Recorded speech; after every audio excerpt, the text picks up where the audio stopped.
రాజధాని ఐక్య కార్యాచరణ సమితి జేఏసీ ప్రకాశం జిల్లా ఆధ్వర్యంలో స్థానిక రంగభవనం నందు అమరావతి రాజధాని పరిరక్షణ ఉద్యమం 300వ రోజుకు చేరుకున్న సందర్భంగా ప్రత్యేక నిరసన కార్యక్రమాన్ని చేపట్టారు. ఈ సందర్భంగా రాజధాని ఐక్య కార్యాచరణ సమితి జేఏసీ ఏర్పాటు చేసిన రౌండ్ టేబుల్ సమావేశంలో అన్ని ప్రతిపక్ష రాజకీయ పార్టీలు, అన్ని ప్రజా సంఘాలు, కుల సంఘాలు, మేధావులు, అన్ని విద్యార్థి యువజన సంఘాలు మరియు అన్ని కార్మిక సంఘాలు పాల్గొన్నాయి. భవిష్యత్ కార్యాచరణపై చర్చించారు. ఈ ఉద్యమానికి ఆంధ్రుల రాజధాని సమర భేరి అనే పేరుతో ఉద్యమానికి చేపట్టాలని నిర్ణయించారు.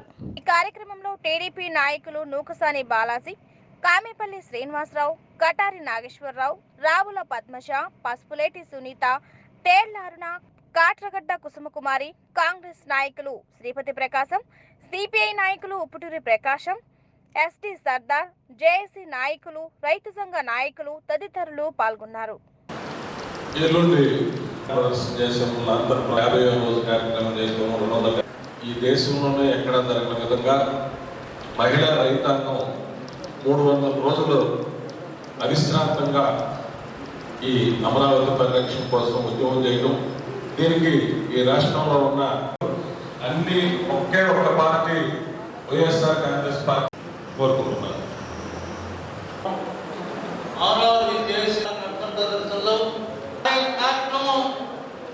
రకరకాల ప్రతిపాదనకి ఏమంటే మనందరం అనుకోని దాని మీద ఇప్పుడు దాంట్లో ప్రధానంగా భాగమైనటువంటి రాజకీయ పార్టీలు, వ్యక్తులు, పౌర సంఘాలు అందరూ వచ్చాం కాబట్టి దాన్ని మనం వ్యక్తుల్లో కూడా నా ప్రతిపాదనలు అయితే మనం రేపు కాగడాలు ప్రదర్శన ఎల్లుండి జిల్లా హెడ్ క్వార్టర్ కలెక్టరేట్ దగ్గర మరి నిరసన కార్యక్రమం, అదే సందర్భంలో జిల్లా వ్యాప్తంగా ఈవైన అన్ని మండల కేంద్రాల్లో కూడా మరి నిరసన కార్యక్రమాలు, ధర్నాలు రాకపోతే వాళ్ళు అర్జీస్తారా, ఆయా ప్రాంతాల్లో పట్టినటువంటి పరిస్థితుల్లో ఉన్న పరిస్థితులను బట్టి చేయమని మన జేఏసీగా అందరికీ 30,000 ఎకరాలు ఉన్నప్పుడు నేను మద్దతు ఇస్తానని చెప్పినటువంటి ప్రస్తుత ముఖ్యమంత్రి జగన్మోహన్ రెడ్డి గారు, ఆనాటి ప్రతిపక్ష నాయకులు, ఎన్నికల ముందు కూడా ఇక్కడే రాజధాని ఉంటుంది, నేను ఉండేది కూడా రాజధాని ప్రాంతంలోనే నా నివాసం ఏర్పరచుకున్న ఆయనతో పాటు ఉండే ఇటువంటి వైఎస్ఆర్ పార్టీ నాయకులు ఒకదప్పుడు ఉపన్యాసాలు ఇచ్చి ప్రభుత్వం వచ్చిన తర్వాత ప్రజలకు ఇచ్చిన హామీలకి భిన్నంగా రాజధానిని మారుస్తాం, ఈ రాజధానిలో కుంభకోణం జరిగింది, ఈ రాజధానిలో ఒక కులానికి సంబంధించిన వ్యక్తులు ఉన్నారు, లేదా ఈ రాజధాని అనుకూలమైంది కాదనేటువంటి మాటలు మాట్లాడి వైజాగ్కి తీసుకెళ్ళడానికి 3 రాజధానుల పేరుతో ప్రపంచ చరిత్రలో ఎక్కడ కూడా 3 రాజధానులు లేవు. ఒకవేళ వాళ్ళు సౌత్ దక్షిణాఫ్రికాని చూపించినట్లయితే అది కూడా విఫలమైనటువంటి ఒక ప్రయోగం. సాక్షాత్తు అక్కడుండే దేశాధ్యక్షుడే ఇది సరైనది కాదని చెప్పినటువంటి పరిస్థితులు కూడా.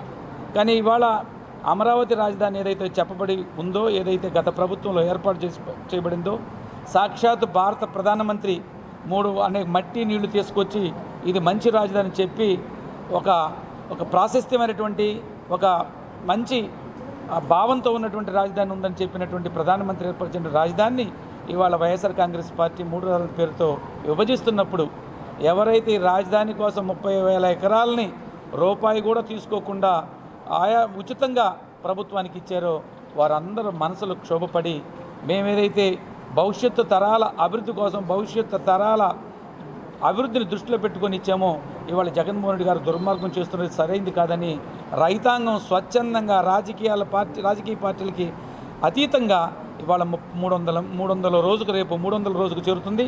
వారు అనేక నిరసన కార్యక్రమాలు తీసుకుంటూ చేస్తుంటే నిమ్మకు నీరెత్తినటువంటి ప్రభుత్వం ఈరోజు కూడా రైతులతో చర్చించకుండా దరిమిల అదే రైతులు ఫ్లైట్లో పోతారా, రైతులు ఫ్యాంట్లు వేసుకుంటారా అంటే రైతు గోచిపెట్టుకొని ఒంటి మీద గుడ్డ లేకుండా చాలను గోచిపెట్టుకొని ఏదన్నా నగ్న ప్రదర్శన చేస్తేనా రైతు అనేది? రైతుల్లో అనేక మార్పులు వచ్చినాయి, టెక్నాలజీ పెరిగింది, హరిత విప్లవం వచ్చింది, ఫెర్టిలైజర్స్ అనేక డెవలప్మెంట్ జరిగింది కాబట్టి రైతుల్లో కూడా అభివృద్ధి చెందారు, రైతుల్లో కూడా కొన్ని మార్పులు వచ్చినాయి.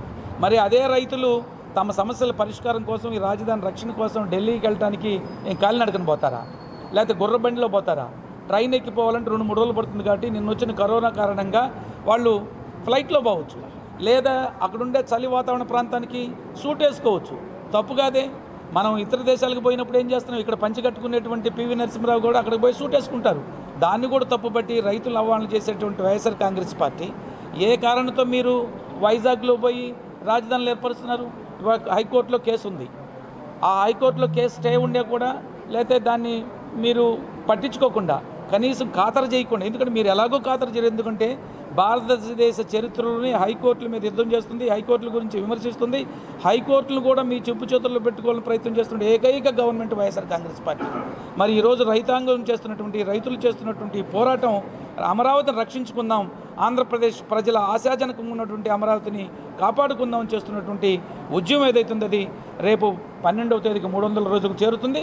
ఈ సందర్భంగా జేఏసీ ఇచ్చిన పిలుపు మేరకు, జేఏసీ ఇచ్చిన ఆ ఆలోచన మేరకు వారితో కలిసి తెలుగుదేశం పార్టీ కూడా 3 రోజుల ప్రోగ్రామునికి మద్దతిస్తూ జేఏసీతో కలిసి పనిచేయడానికి సిద్ధంగా ఉన్నాం. అందులో భాగంగా జేఏసీ ఇచ్చిన పిలుపు ఇవాళ అన్ని కేంద్రాల్లో, నియోజకవర్గ కేంద్రాల్లో ప్రెస్ మీట్లు పెట్టడం, రేపైతే ఒక 5 కిలోమీటర్లు కానీ 4 కిలోమీటర్లు ఒక ర్యాలీ చేయాలి, సాయంకాలం ఒక స్కై లాంతర్స్ని చేయాలనుకున్నారు. మరి మేమందరం కూర్చొని రేపు ప్రోగ్రామ్ను కూడా 2 ప్రోగ్రామ్స్ చేయటమా లేదా ఒకే ప్రోగ్రామ్ని సమ్మప్ చేసుకొని ఇంకా భారీతం చేయటమా. అదేవిధంగా 13వ తేదీ అన్ని మండల కేంద్ర రెవెన్యూ కేంద్రాల్లో అక్కడ ఉండేటువంటి జేఏసీకి సంబంధించిన నాయకులు, అన్ని పార్టీలు ఎందుకంటే ఇక్కడ సిపిఐ నాయకులు ఉన్నారు, అదేవిధంగా మన హేతువాద సంఘ నాయకులు ఉన్నారు, ఒంగోలు అభివృద్ధి సంఘ నాయకులు ఉన్నారు, కాంగ్రెస్ పార్టీ నాయకులు ఉన్నారు, తెలుగుదేశం పార్టీ నాయకులు ఉన్నారు, అన్ని జిల్లా వినియోగదారుల సంఘం నాయకులు ఉన్నారు. వారందరూ ఆలోచనలతో ఈ 3 రోజుల ప్రోగ్రాం, 2 రోజులు 12, 13 తేదీ ప్రోగ్రామ్ని ఇంకొకరు కూలంకషంగా చర్చించుకొని ఒక్కటి మాత్రం ఈ రాష్ట్రం ఒక మాట అయితే మాట్లాడుతున్నారు, రాజధాని సమస్య ఒక అమరావతిలో ఉండేటువంటి ఆ 30 గ్రామాలకు తప్ప రాష్ట్రం లేదంటారు. ఇవాళ రాష్ట్రంలో ఏ మూలకు పోయినా ఆఖరికి వైఎస్ఆర్ పార్టీ, కాంగ్రెస్ పార్టీ కార్యకర్తలు సైతం తేనెతుట్టిని కదిలించాడు జగన్మోహన్ రెడ్డి. అనవసరంగా ఏదైతే ఎన్నికల ముందు చెప్పాడో ఇదే రాజధాని అని చెప్పి ఇవాళ మారుస్తున్నాడు. ఇది మా అందరికీ గొడ్డలు పెట్టు లాంటిది, ఇది దుర్మార్గమైనటువంటిది. అమరావతి రాజధాని అన్ని ప్రాంతాలకు సమదూరంలో ఉంటుంది. వైజాగ్కి 400 కిలోమీటర్లు ఉంటే ఇక్కడికి వచ్చేసరికి అనంతపూర్, చిత్తూరు నుంచి కూడా సుమారు 400 కిలోమీటర్లు ఉండి ఈక్వి డిస్టెంట్గా ఉన్నటువంటి రాజధానిని మార్చాలనుకోవటం ఇది ఆత్మహత్య సదృశ్యం.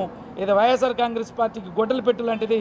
ఇది సరైంది కాదు, మమ్మల్ని కూడా గంగలో కలుపుతున్నాడని ఆ పార్టీ నాయకులు మాట్లాడుతున్న పరిస్థితి. ఏదైతే వాళ్ళ రైతాంగం ఈ రాష్ట్ర సమస్యల కోసం రాష్ట్రంలో అమరావతి రాజధానిని కాపాడుకోవడానికి 30,000 పైచులకు ఎకరాలని ఇచ్చారో ఆ ఇచ్చినటువంటి పొలాలను కాపాడుకుంటూ రాజధాని నిర్మాణం ఇక్కడే జరగాలి. ఎందుకంటే 10,000 కోట్ల రూపాయలతో నిర్మాణాలు జరిగిపోయినాయి, 50,000 కోట్ల రూపాయల పనులు జరుగుతున్నాయి. ఇలాంటి పరిస్థితుల్లో ఈ రాజధాని మార్చడం మంచిది కాదు. 1,230 ఎకరాలని 130 సంస్థలకు, 25 సంస్థలకు, భారత ప్రభుత్వ సంస్థలకు కూడా భూములు కేటాయించిన సందర్భం, అనేక యూనివర్సిటీలో ఉంచిన సందర్భం. వీటన్నిటిని జగన్మోహన్ రెడ్డి గారు ఎలా కనపడటం లేదో, వైఎస్ఆర్ కాంగ్రెస్ పార్టీ నాయకులకు ఎలా కనపడటం లేదో, ఈ సోకాల్డ్ మంత్రులు, కనీసం దశ నిర్దేశం లేనటువంటి మంత్రులు, సరైన అవగాహన లేని మంత్రులు, అమరావతి అంటే కనీస అమరావతి అనే భావన, అమరావతి అనే మాటకి అర్థం తెలియనటువంటి అక్షరాస్యులుగా ఉన్నటువంటి నిరక్షరులైనటువంటి ఈ మంత్రులు మాట్లాడే భాషలు చూస్తుంటే అసలు నిజంగా చదువుకున్నటువంటి పరిస్థితిలో ఉన్నామా, లేదా ఒక రాజ్యాంగం కూడా తెలుసా, రాజ్యాంగ పరిధికి లోపలి పనిచేస్తున్నటువంటి ఆలోచన, అనుమానం కలెక్ట్ మానదు.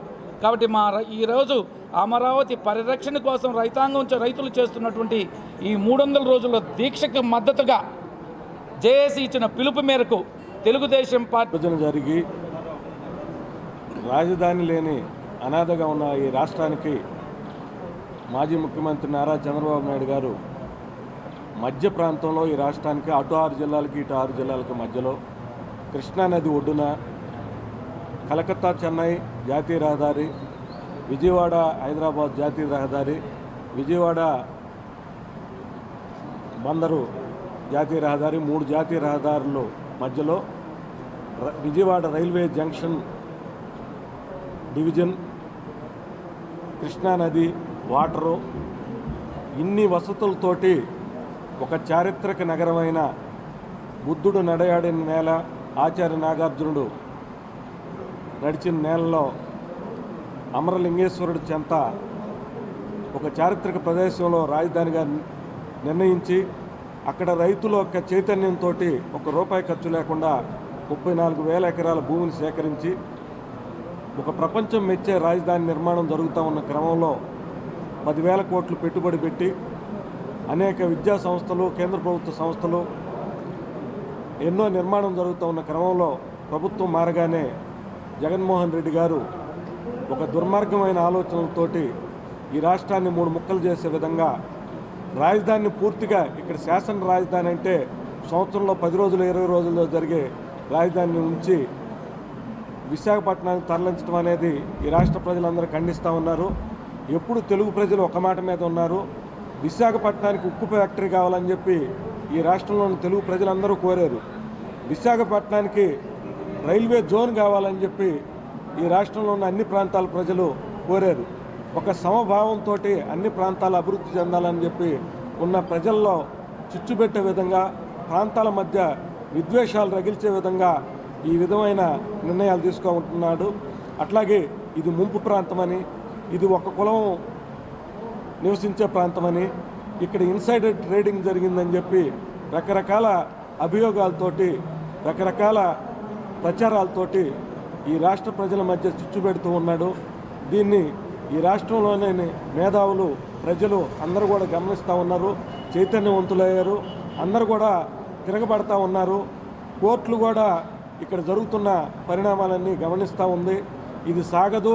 ఎట్టి పరిస్థితుల్లో ఈ రాజధాని అమరావతిగా కొనసాగే విధంగా జరుగుతుందని చెప్పి కూడా, అదేవిధంగా అక్కడ జరుగుతున్న ఉద్యమం గాంధేయ వాదంతో 300 రోజులుగా మహిళా మనులు, రైతులు చేస్తున్న పోరాటం ఈ దేశంలో ఎక్కడా జరిగిన విధంగా జరుగుతుందని చెప్పి కూడా తెలియజేసుకుంటూ, అమరావతి సాధించే వరకు మా పోరాటం ఆగదని చెప్పి తెలియజేసుకుంటూ, జై అమరావతి, జై జై అమరావతి.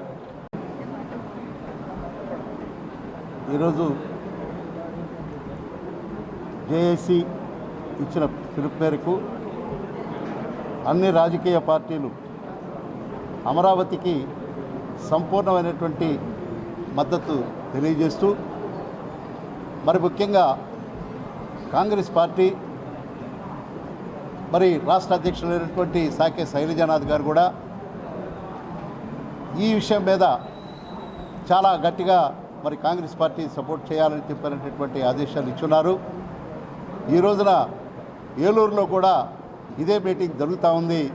ఆ మీటింగ్కి కాంగ్రెస్ పార్టీ తరఫున మరి నేను హాజరవ్వాల్సి ఉన్నా పెద్దలు కామేపల్లి శ్రీనివాసరావు గారు మరి కాంగ్రెస్ పార్టీ యొక్క మరి ప్రాతినిధ్యం ఉండాలి అని చెప్పిన తర్వాత నేను రావడం అనేటటువంటి జరిగింది. కనుక 300 రోజులు దగ్గర పడుతున్నటువంటి పరిస్థితుల్లో భారతదేశ చరిత్రలో ఒక సువర్ణాక్షరాలుగా మరి ఈ అమరావతి జేఏసీ చేస్తున్నటువంటి ఈ ఉద్యమం ఖచ్చితంగా నెరవేరుతుంది. మొట్టమొదట ఇదే మరి రంగభవన్లో పెట్టినప్పుడు నేను చెప్పా, ధీరుని రక్షించాల్సినటువంటి పరిస్థితి ఒక్క న్యాయ వ్యవస్థకే ఉంటుంది. ఖచ్చితంగా న్యాయ వ్యవస్థ ద్వారా మనకి అమరావతి రాజధాని ఖచ్చితంగా వస్తూ ఉంది అనేటటువంటి దాని మీద మరి మనం ఎవరం కూడా అధైర్యపడాల్సిన అవసరం లేదు. ఖచ్చితంగా న్యాయం అయినటువంటి తీర్పు మరి ప్రజల యొక్క ఆకాంక్ష కలిగినటువంటి అమరావతి ఈ రాష్ట్రానికి రాజధానిగా ఉండాలని చెప్పి కాంగ్రెస్ పార్టీ కోరుకుంటూ సెలవు తీసుకుంటున్నాం. ఆంధ్రప్రదేశ్ రాజధానిగా అమరావతి కొనసాగాలని మన రాష్ట్ర రాజధాని జేఏసీ పిలుపు మేరకు మన రాష్ట్రంలో అధికార పార్టీ తప్ప మిగతా రాజకీయ పార్టీలు, ప్రజా సంఘాలు, లేకపోతే అభ్యుదయ శక్తులన్నీ కూడా రాష్ట్రం నడిబొడ్డున ఉత్తరాంధ్రకి, రాయలసీమకి సెంటర్ పాయింట్ ఉన్నటువంటి కృష్ణా విజయవాడ మధ్యనే రాష్ట్ర రాజధాని సరైన ప్రదేశం అని చెప్పి నిర్ణయించటం. మేమైతే కమ్యూనిస్ట్ పార్టీగా 1962లోనే 52లోనే రాష్ట్ర రాజధాని విజయవాడ, గుంటూరు మధ్య ఉండాలని చెప్పేది మా యొక్క విధానం. అది సెంటర్గా ఉంటుందని. సరే, ఉమ్మడి ఆంధ్రప్రదేశ్లో కర్నూలు పోయింది, తర్వాత హైదరాబాద్ పోయింది. ఇప్పుడు అమరావతిలో పెట్టినటువంటి రాజధాని మార్చాలనుకోవడం చాలా దుర్మార్గమైన చర్య. రైతులు అభివృద్ధి కోసం పాటుపడుతూ వాళ్ళ పొలాలు ఇవ్వటం, మరి దాదాపు 40,000 కోట్ల రూపాయల ప్రాజెక్టులు 5 రూపాయల్లో నిర్మాణం జరగటం, 5,000 క్వార్టర్స్ కూడా పూర్తయిన సందర్భంలో సంవత్సర కాలంగా దాన్ని మూలన పెట్టి మరి ఈరోజు 3 రాజధానులు తేవటం, దాని మీద ఆందోళన మొదలు కావటం, కోర్టులో స్టేలు, శాసనమండలి రద్దు, రకరకాల రాజకీయ క్రమంలో మరి ఈ అమరావతి పరిరక్షణ సమితి ఆధ్వర్యాన 300 రోజు ఉద్యమం జరుగుతుంది. దాంట్లో భాగంగానే జేఏసీ ఇచ్చిన పిలుపు మేరకు ఇవాళ సమావేశాలు, రేపు కాగడా ప్రదర్శనలు, నిరసన ప్రదర్శనలు, ఎల్లుండి రెవెన్యూ కార్యాలయాల దగ్గర నిరసన కార్యక్రమాలు ఉన్నాయి. కాబట్టి ఈ 3 రోజుల కార్యక్రమం చేపట్టే దాంట్లో అమరావతి జేఏసీకి కమ్యూనిస్టు పార్టీ పూర్తిగా పాల్గొంటూ దాంట్లో మమేకమై గత 300 రోజుల నుంచి ఏ రకంగా ఉందో భవిష్యత్తులో కూడా అమరావతిని రక్షించుకునేదాకా మా పోరాటం మేము కొనసాగిస్తామని తెలియజేస్తున్నాం. జేఏసీగా ఏర్పడినప్పటి నుంచి కూడా వాళ్ళకి మద్దతుగా కూడా ఎన్నో కార్యక్రమాలు చేస్తోంది. అలాగే రాష్ట్ర జేఏసీ యొక్క సూచనల మేరకు కూడా ఇక్కడ కార్యక్రమాలు జరుగుతూ ఉన్నాయి. ఆ నేపథ్యంలో భాగంగా ఈరోజు మహిళలు చేస్తున్న ఈ పోరాటానికి పూర్తిగా మా యొక్క మద్దతును మేము మహిళల తరఫున తెలియజేస్తా ఉన్నాం. మొదటి పాయింట్. రెండవది, ఆ రోజు స్వాతంత్ర సమరంలో మహిళలు పాల్గొన్నారు, విజయం సాధించారు. రెండవది, సారా వ్యతిరేక ఉద్యమంలో మహిళలు పాల్గొన్నారు, విజయం సాధించారు. ఈరోజు అమరావతి ఉద్యమాలలో మహిళలు పాల్గొంటున్నారు, విజయం సాధిస్తారు. అంతే, ఎటువంటి పరిస్థితుల్లో కూడా తిరుగులేదు. వాళ్ళు ఆత్మ బలంతో, ఆత్మస్థైర్యంతో ఈరోజు ఢిల్లీ నుంచి గల్లీ దాకా మహిళలు చేస్తున్నటువంటి ఈ పోరాటం అనేటువంటిది ఖచ్చితంగా విజయవంతం అవుతుందని, దానికి మద్దతుగా మేమందరం కూడా మహిళలు మీ వెనుకున్నాం. మేము వీఆర్ విత్ యూ. ఎవరు ఏం చేయలేరు, అమరావతిని ఏం చేయలేరు. అమరావతి అనేది రాజధాని, మీరు సాధిస్తారు అని చెప్పని మహిళలకు మద్దతుగా మేమందరం కూడా మా యొక్క సంఘీభావాన్ని తెలియజేసుకుంటున్నాం. జిందాబాద్ అమరావతి. ఈ రాష్ట్ర చరిత్రలోనే కాదు, దేశ చరిత్రలోనే మొట్టమొదటిసారిగా ఇంత పెద్ద ఎత్తున మహిళలు 300 రోజులు పాల్గొన్నటువంటి ఏకైక ఉద్యమం అమరావతి ఉద్యమం మాత్రమే. ఈ కరోనా టైంలో ప్రతి ఒక్కళ్ళు కూడా విశ్రాంతి తీసుకున్నారు, కానీ ఇద్దరు విశ్రాంతి తీసుకోలేదు. ఒకటి మహిళలు, 2 రైతులు. రైతే విశ్రాంతి తీసుకుంటే మనకి ప్రపంచానికే మనుగడ లేదని చెప్పి, అటువంటి రైతు కంట కన్నీరు మంచిది కాదని చెప్పి ఈ రాష్ట్రాన్ని మేము హెచ్చరిస్తూ ఉన్నాము. అమరావతి సాధించేంత వరకు కూడా ఈ రైతుల పోరాట దీక్షకి తెలుగుదేశం పార్టీ మద్దతుగా ఉంటుందని చెప్పి, ఎటువంటి పోరాటానికైనా మేము సిద్ధంగా ఉన్నామని చెప్పి ఈ సందర్భంగా తెలియజేసుకుంటాం.